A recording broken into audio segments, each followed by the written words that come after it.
अभी लगेगा मटेरियल अभी लगेगा।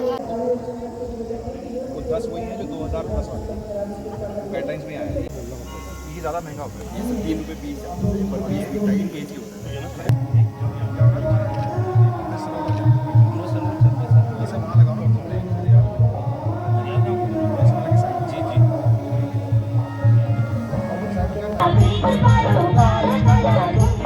अब मैं चंद्रशेखर देवभूमि टुडे में आपका स्वागत है।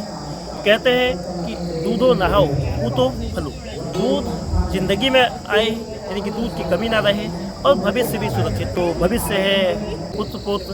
चंपावत जिले में उस घटकू महोत्सव जहां हुआ था 10, 11, 12 अक्टूबर को, उसी प्रांगण में 9 दिन बाद आज 22 अक्टूबर से आंचल का मेला लगा है। ये आंचल का मेला केवल चंपावत जिले में नहीं लगा है, प्रदेश के 6 जिले हैं। उत्तराखंड में देहरादून, हरिद्वार, उधम सिंह नगर, नैनीताल, चमोली और मॉडल डिस्ट्रिक्ट चंपावत जो मुख्यमंत्री का खुद का जिला है।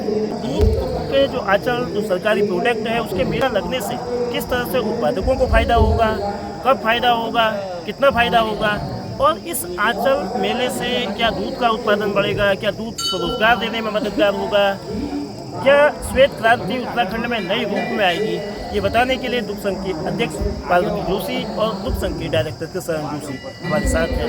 तो चंपावत जिले में पहली बार आंचल का मेला लगा है। तो ये मेला किस तरह से किसानों के लिए फायदेमंद होगा, ये लगाने की वजह क्या है? ये मेला जो इस बार प्रथम बार लगा है, इसमें हमारे किसानों को लाभ होगा। देखेंगे इसमें मैं हमारे मुख्यमंत्री जी पुष्कर सिंह धामी जी का आभार व्यक्त करूंगी। साथ ही हमारे सौरभ बहुगुणा जी दुग्ध मंत्री हैं जो, उनका भी मैं आभार व्यक्त करूंगी। साथ निदेशक दुग्ध संघ के दूसरी दूध ग्रामीण अर्थव्यवस्था की रीढ़ है। खेती पशुपालन के साथ डेयरी जुड़ता है तो ग्रामीण सशक्त होता है और गाँव से पलायन रोकने के लिए कोशिश। तो चंपावत जिला दुग्ध उत्पाद सहकारी संघ है, उसमें बरसात की आपदा के बाद किस तरह से दूध को और दूध उत्पादकों को सशक्त करने के लिए कोशिशें की हैं। हमारे सरकार द्वारा समय समय पर कई योजनाएं भी चलाई जाती हैं पशुपालकों के लिए, और वाकई में जो अभी आपदा आई इससे हमारे किसानों को काफ़ी नुकसान भी हुआ है। इससे उबारने के लिए हमने अपनी तरफ से कई कदम बढ़ा रहे हैं। बाकी जो हमारे मुख्यमंत्री का सपना है पूरा उत्तराखंड एक मॉडल प्रदेश और चंपावत एक मॉडल जिला बने, उसके परिप्रेक्ष्य भी ये इस मेले का आयोजन किया जा रहा है। इससे हमारे काश्तकारों को बहुत फ़ायदा हुआ। इसमें कई तरह की प्रदर्शनियां लगाई जा रही हैं और जिससे हमारे जो भी किसान लोग आए हैं उनको यकीनन फ़ायदा होगा। जो भी हमारे पशुपालक हमसे जुड़े हैं उनको यकीनन फ़ायदा होगा। और साथ ही मैं माननीय मुख्यमंत्री जी का भी आभार व्यक्त करूँगा और माननीय कैबिनेट मंत्री सौरभ बहुगुणा जी भी आभार व्यक्त करूँगा। उन्होंने हमारे ज़िले को इतना बड़ा कार्यक्रम करने की जो जिम्मेदारी दी है। यकीनन ये हमारे ज़िले को एक मॉडल ज़िला बनाने में सार्थक पहल है। आंचल का जो मेला है यानी कि जो दूध का जो प्रोडक्ट उत्तराखंड गवर्नमेंट का है आंचल, तो इससे किसान जो डेयरी प्रोड्यूसर है वो क्या सीख के जाएंगे। यहाँ तमाम तरह की कल्चरल एक्टिविटीज़ भी हो रही है, शिविर भी लगे हैं, स्टॉल्स लगे हैं, बच्चों की प्रतियोगिता हो रही है, तमाम एक्टिविटीज़ भी हो रही है। उत्पादकों को यानी कि जो मिल्क प्रोड्यूसर हैं उनको सीधा क्या किस तरह से फायदा होगा और फायदा कब होगा और क्या योजनाएं, ऐसी कोई योजनाएं भी हैं जो उनको यहाँ से बताइए। जी, एक तो इसमें मेन है हमारा जो पशु प्रदर्शनी हमने लगा रखी है। लेकिन सब किसान देखेंगे कि जानवरों को कैसे परवरिश करके कैसे जानवरों को पाला जा रहा है और जो किसान अपने प्रदर्शनी में प्रतिभा कर रहे हैं उनको प्रथम अगर स्थान पर किसी का पशु आता है उसको 11,000 का इनाम हमारे द्वारा दिया जा रहा है। और इसके अलावा 3 अन्य लोगों को टीकानुकरण का पुरस्कार दिया जा रहा है। इससे उनको प्रोत्साहित करने के लिए किया जा रहा है। इससे यकीनन पशुपालन की तरफ हमारे जो उत्पादक हैं उनकी रुचि बढ़ेगी।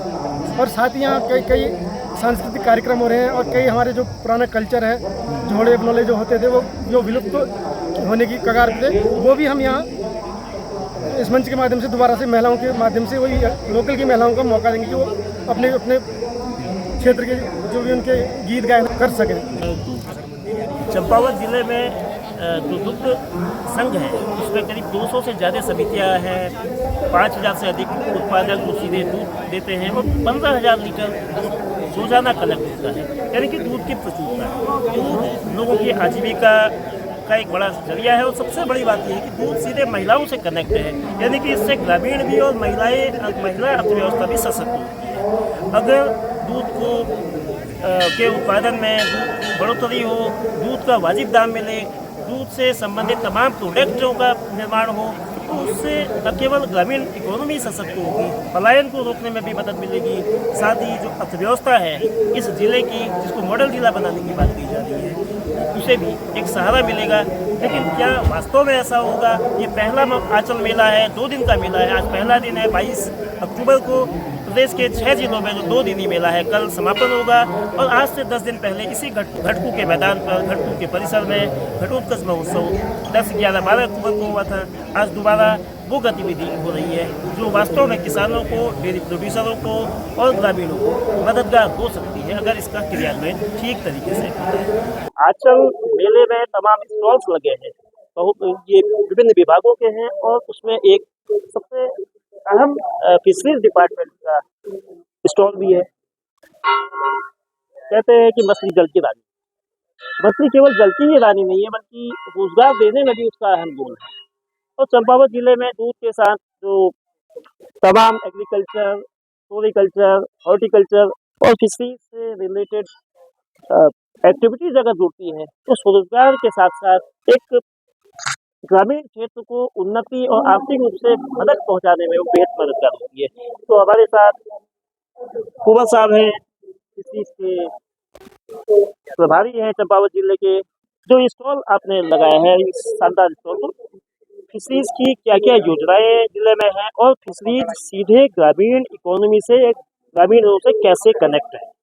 मत्स्य पालन जो है ग्रामीण क्षेत्रों में चल रही सबसे महत्वपूर्ण योजनाओं में से एक है। जैसा कि आपने इसी बार गर्मियों में देखा, वाटर क्राइसिस हुई थी, 3 महीने बारिश ना होने की वजह से बड़ी दुरूह स्थिति हो गई थी। तो मत्स्य पालन का सबसे पहला उद्देश्य तो यह है कि हम लोग जल संरक्षण करते, और वर्तमान में जो हमारी योजनाएं चल रही हैं वो क्लस्टर आधारित मत्स्य पालन से जुड़ी हुई। क्लस्टर मतलब शाब्दिक का अर्थ है गुच्छा। गुच्छा यानी कोई ऐसी ग्राम सभा या कोई ऐसा क्षेत्र विशेष जहाँ पानी प्रचुर मात्रा में हो, बहुतायत हो, उस क्षेत्र को चिन्हित करके हम उस स्थान पर 100 वर्ग मीटर, 50 वर्ग मीटर या अगर संभव हुआ तो 200 वर्ग मीटर के तालाब बनाते हैं, कच्चे तालाब, जिसके ऊपर हम पॉलीथीन बिछाते हैं उस क्षेत्र की टोपोग्राफी, भूमि संरचना के आधार पर, जिसमें मत्स्य पालन का कार्य अच्छे रूप से हो रहा है। और चंपावत पूरे विकासखंड स्तर पर ही नहीं, पूरे जनपद स्तर पर ही बहुत अच्छे तरीके से मत्स्य पालन का कार्य किया जा रहा है। लगभग 300 से अधिक किसान इस पे प्रत्यक्ष रूप से अपना रोजगार ले रहे हैं। चंपावत जिले में 2023 से रेशम विभाग एक प्रकार से अस्तित्व में आया है और जो रेशम डिपार्टमेंट की एक्टिविटीज इस जिले में लदिया घाटी से शुरू हुई और अब ये दूसरा साल है। लेकिन रेशम विभाग रोजगार के लिए, लोगों को आर्थिक रूप से सशक्त करने के लिए, ग्रामीण इकोनॉमी को बेहतर करने के लिए कारगर उपाय हो सकता है, यद्यपि अभी शुरुआती दौर में है। तो क्या योजनाएं चंपावत जिले के लिए है, इसको बताने के लिए रेशम विभाग के प्रभारी जीवन खरकवाल साहब हैं। तो खरकवाल साहब, आज आपने स्टॉल लगाया है, तो डिपार्टमेंट चंपावत जिले में जो मॉडल डिस्ट्रिक्ट से कहा जा रहा है, तो क्या योजनाएं हैं आपकी और किस तरह से किसानों को आप लोग अपग्रेड कर रहे हैं? रेशम विभाग जो है एक किसानों के स्वरोजगार का एक सशक्त माध्यम है, जिसमें किसान कम समय में अच्छी आय अर्जित कर सकता है। करीब 20 से 22 दिन में, 25 दिन में रेशम उत्पादन का कार्य करते हुए 15 से 20,000 रुपये, 30,000 रुपये अपनी आय अर्जित कर सकता है। इसमें विभाग की प्राथमिकता ये रहती है कि किसान को उसके घर पर ही कार्य दिया जाए, उसके घर पर ही स्वरोजगार दिया जाए, जिससे कि वह और उसके परिवार के सदस्य आपस में सहभागिता करते हुए रेशम उत्पादन का कार्य करते हैं। और वर्तमान में हमारे चंपावत जनपद में 3 विकासखंडों में, पाटी, बाराकोट और चंपावत, कुल 11 ग्राम सभाओं में हमारे 250 कृषक अभी रेशम उत्पादन कार्य से जुड़े हैं, जिसमें अभी उन लोगों ने प्लांटेशन अपने यहाँ किया है और वर्तमान में करीब 70-72 हज़ार हेक्टेयर पौध का हम लोग रोपण करवा चुके हैं। और विकासखंड बाराकोट के ग्राम सभा बेड़ावर में हमारा 140 नाली पर पहला सेतु उद्यान हम लोगों ने प्रारंभ किया है, जिसमें 8,000 पौधों का प्लांटेशन हम लोगों के द्वारा किया गया।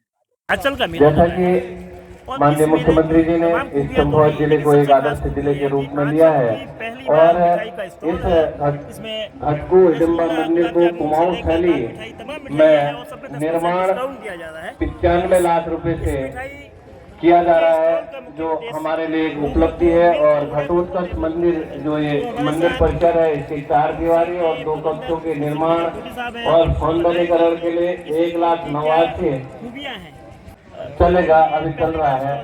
और घटोत मंदिर से कैप्टन बिंदु सिंह मानी जी के यहाँ तक का 300 मीटर रोड, वो भी माननीय 22 तारीख को 23 अक्टूबर को लगाया जा रहा है, वो भी बन गई है। इस मेले को लगाने का मुख्य उद्देश्य ये है घटोत्कच मंदिर से ढाली माली मंदिर आंचल को तक जो उत्पादक 1700 दूध दे रहे मीटर हैं सड़क उसके का अतिरिक्त डामरीकरण अन्य उत्पादक दुग्ध का कार्य उत्पादक किया जाना है। कृषि का कार्य करने और वाले, घटोत्कच बागवानी मंदिर करने वाले, स्थल से फिशरी करने हिडम्बा वाले, मंदिर होते उन हुए सभी गौरी तक उत्पादकों को 2.5 किलोमीटर प्रेरित सड़क का करना निर्माण कि वो भी पशुपालन माननीय करके मुख्यमंत्री आंचल को जी दूध द्वारा दें। हमें किया जा रहा ज़्यादा से है। ज़्यादा अपने उत्पादक बढ़ाना, जिससे हमारी चंपावत उत्पादकता में एक बढ़े। बहुत और बड़ी आज खुशखबरी जो ये कार्यक्रम है, इसमें राष्ट्रीय केवल एकता आश्रम गोष्ठी नहीं है, इसमें सांस्कृतिक कार्यक्रम है, शाम को दीपोत्सव है जिसमें हम 2100 दिए जला रहे हैं मंदिर में, जिसमें रंगोली का कार्यक्रम है, बच्चों का ड्राइंग कंपटीशन है, बच्चों का जो है सुलेख की कार्यक्रम है। हमारे यहाँ पे 50 से ज़्यादा जानवर आए हैं, जिसमें हमारे द्वारा जो है पशु प्रदर्शनी लगाई गई है, जो बहुत अच्छा कार्यक्रम चल रहा है। बहुउद्देशीय शिविर भी लगा है, संस्थाओं के स्टॉल भी लगे हैं, यहाँ पे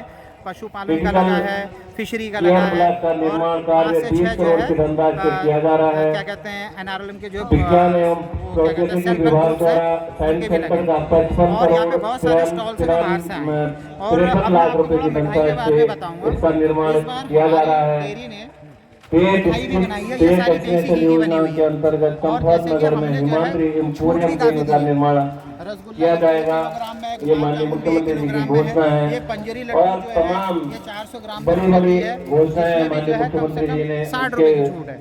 देखिए ना, बाल मिठाई हमारी देखी पहाड़ है में और बहुत उनमें प्रचलित है। कार्य हो रहा इसको भी है। हमने 400 मैं ग्राम में करा, माननीय इसमें भी हमने मुख्यमंत्री जी का 20 रुपए की आभार छूट दी। प्रकट करता हूँ कि तो हम क्योंकि चाह रहे हैं कि चंपावत लोग जिले से ही उन्होंने मिठाई सारे मिले, इस पूरे और वो भी प्रदेश शुद्ध में देसी घी का। एक हम चाह रहे जो हैं कि विकास की गति आगे सस्ते बढ़ी से है। सस्ते रेट में मैं माननीय मुख्यमंत्री का उपभोक्ताओं को जो आभार है प्रकट अच्छी से करूंगा अच्छी क्वालिटी का और मिले, यही मैं हमारा उद्देश्य है। चंपावत जिले में जो दुग्ध संघ है उसमें करीब 200 से ज़्यादा समितियां हैं। 5,000 से अधिक उत्पादक जो सीधे दूध देते हैं, वो 15,000 लीटर रोजाना कलेक्ट होता है, यानी कि दूध की प्रचुरता है। दूध लोगों की आजीविका का एक बड़ा जरिया है। और सबसे बड़ी बात यह है कि दूध सीधे महिलाओं से कनेक्ट है, यानी कि इससे ग्रामीण भी और महिला अर्थव्यवस्था भी सशक्त होती है। अगर दूध के उत्पादन में बढ़ोतरी हो, दूध का वाजिब दाम मिले, दूध से संबंधित तमाम प्रोडक्टों का निर्माण हो, तो उससे न केवल ग्रामीण इकोनॉमी सशक्त होगी, पलायन को रोकने में भी मदद मिलेगी, साथ ही जो अर्थव्यवस्था है इस जिले की, जिसको मॉडल जिला बनाने की बात की जा रही है, उसे भी एक सहारा मिलेगा। लेकिन क्या वास्तव में ऐसा होगा? ये पहला आंचल मेला है, 2 दिन का मेला है। आज पहला दिन है, 22 अक्टूबर को प्रदेश के 6 जिलों में जो 2 दिनी मेला है, कल समापन होगा घटकू के मैदान पर, घटकू के परिसर में। घटोत्कच महोत्सव 10, 11, 12 अक्टूबर को हुआ था। आज दोबारा वो गतिविधि हो रही है जो वास्तव में किसानों को, डेयरी प्रोड्यूसरों को और ग्रामीणों को मददगार हो सकती है, अगर इसका क्रियान्वयन ठीक तरीके से होता है।